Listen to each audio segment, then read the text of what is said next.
Sebuah cerpen, Persimpangan Jalan, karya Muhammad Saiful Rijal.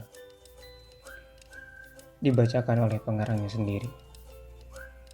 Di sebuah persimpangan jalan, tembusan Bandung Barat Cimahi, seorang perempuan sedang berdiri menunggu angkutan umum, pasrah pada waktu yang akan membawanya pulang ke ufuk selatan. Kain berwarna hijau yang melindungi kepalanya sekaligus menambah keanggunan wajahnya, melambai-lambai tertiup oleh angin, berirama dengan bisingnya arus jalanan. Tas jingjing dengan gawai di tangan kanannya, senada dengan pakaian hijau bercorak kuning muda, begitu tertutup. Kedipan matanya begitu tenang setenang angin malam, murni merah pipinya bersaing dengan langit yang berkong-kali-kong dengan matahari. Suatu ketidakmampuan alam menandingi kecantikannya.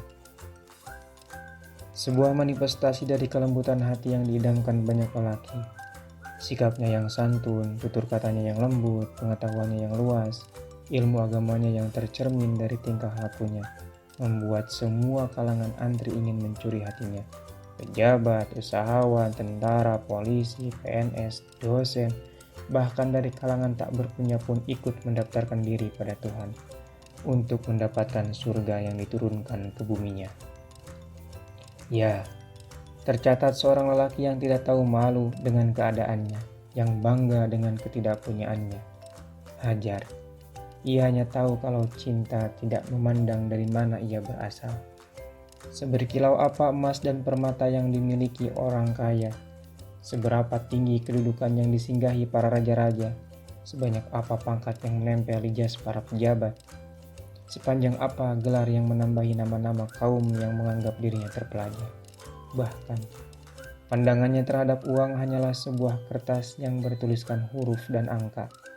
Apa bedanya dengan kertas yang berisikan sajak-sajak miliknya? Jika hitungannya bernilai, maka sajaknya pun sama bernilainya. Besar harapan untuk mendapatkan kelembutan hati yang ia sedang tetapi dari seberang jalan itu. Ingin rasanya hati berbuat baik dengan motor bututnya yang selalu mengkilap di setiap jatuhnya matahari.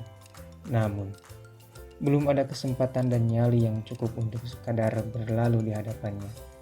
Ia hanya menunggu dan menunggu, menatapinya dari kejauhan. Matahari semakin menyusut ke balik perbukitan di ufuk barat. Gelap sebentar lagi akan menggantikan peran sang matahari. Di suasana langit yang semakin kelabu itu, wajah perempuan yang dipandanginya mulai terlihat gelisah. Angkutan umum belum saja tiba, tak seperti biasanya. Hajar menjadi orang pertama yang khawatir. Dia pun terheran dan ikut gelisah, bertanya, "Kemana bus Madonna itu pergi?" dalam pikirnya. Dua bisikan muncul di dalam kepalanya, hampiri dan jangan hampiri. Namun, alam seakan berpihak. Kelabunya memberikan kesempatan yang berharga, kemudian dengan segala perhitungan dan pertimbangan, juga gemetar yang melanda hebat, Hajar menghampirinya. "Naila?" Hajar berhenti tepat di hadapannya. Naila sedikit kaget menerima sapaan yang tiba-tiba itu. "Hajar?" sapanya lembut sambil menilik-nilik wajah si pembawa motor butut itu. Sambungnya, "Kenapa ada di sini?" "Kebetulan saja lewat," jawab Hajar, "dan aku melihat kamu sedang berdiri sendirian." "Iya," jawab Naila. "Aku mau pulang. Dari tadi belum juga ada angkutan umum yang lewat." Tak biasanya, Hajar bergumam seraya mengangguk-angguk, seperti orang yang tidak tahu menau, padahal setiap sore hari, dia tidak pernah tertinggal untuk melihat momen kenaikan Naila ke dalam angkutan umum. "Kalau begitu, pulang saja bersamaku. Itu pun kalau kamu berkenan, karena motorku begini adanya." Perempuan berpipi merah itu hanya membalas dengan senyuman yang mengalahkan manisnya ilmu pengetahuan. Dia melangkah mendekati jok penumpang, kemudian dia berpegang pada pundak dan duduk di belakang. Jantung Hajar berdebar, sangat berdebar-debar. Ini kali pertamanya setelah sekian lama mengagumi Naila. Setiba di muka rumah, ibunya menyambut. "Terima kasih sudah mengantarkan Naila pulang. Maaf telah merepotkan." Hajar hanya mengangguk dan tersenyum mendengar perkataan ibunya. Hatinya benar-benar senang. Tadi, sebenarnya Naila sudah memberi kabar kalau tidak ada angkutan umum yang lewat, sambung ibunya. Dan ibu pun telah meminta tolong pada calon tunangannya untuk menjemputnya. Tetapi tidak bisa karena calon tunangannya sedang sibuk.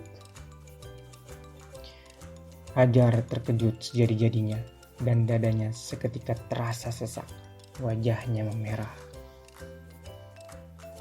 Hajar pulang dengan penuh kecewa, bertanya-tanya atas apa yang diucapkan oleh ibunya.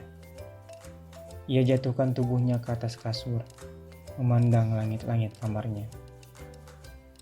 Tiba-tiba terdengar sebuah pesan masuk. Bunyinya, "Terima kasih telah berbaik hati mengantarkan aku pulang. Tadi, di balik maluku memandang wajahmu, aku melihat tatapanmu tiba-tiba merah saat mendengar ucapan ibuku. Pintaku, jangan hiraukan perkataannya. Itu hanya kemauan ibuku saja. Sungguh, entah apa yang aku rasakan. Jarang aku pulang dan berbincang dengan laki-laki, kecuali aku nyaman bersamanya.